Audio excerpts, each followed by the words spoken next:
Aujourd'hui, tu as quand même un métier qui est plutôt orienté vers la gestion de fortune, donc plutôt qui a vocation à aller plus vers cette dimension investissement. Est-ce que pour toi, c'est 2 choses qui vivent ensemble, l'achat, plaisir, ou l'investissement dans l'art? Tu parles d'investissement, moi je j'arrive pas à parler d'investissement avec l'art.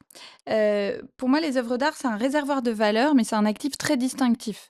C'est un marché qui est volatile, c'est un marché qui est pas régulé. Les œuvres d'art, elles sont sujettes à beaucoup de questions, notamment l'authentification, la contrefaçon.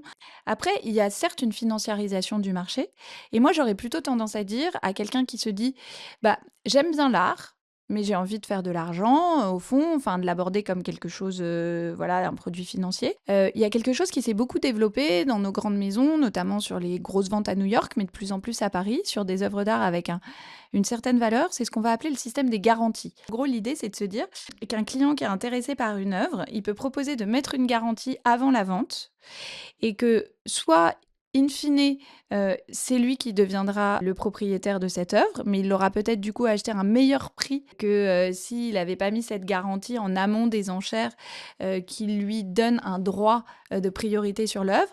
Et puis si jamais il y a quelqu'un qui va au-delà de cette offre qu'il a fait de garantie, et ben il partagera et il gagnera des dividendes, des honoraires liés au risque qu'il aura pris. Et ça, je trouve, c'est un mécanisme qui peut être intéressant pour des gens qui ont une approche plus financière du marché.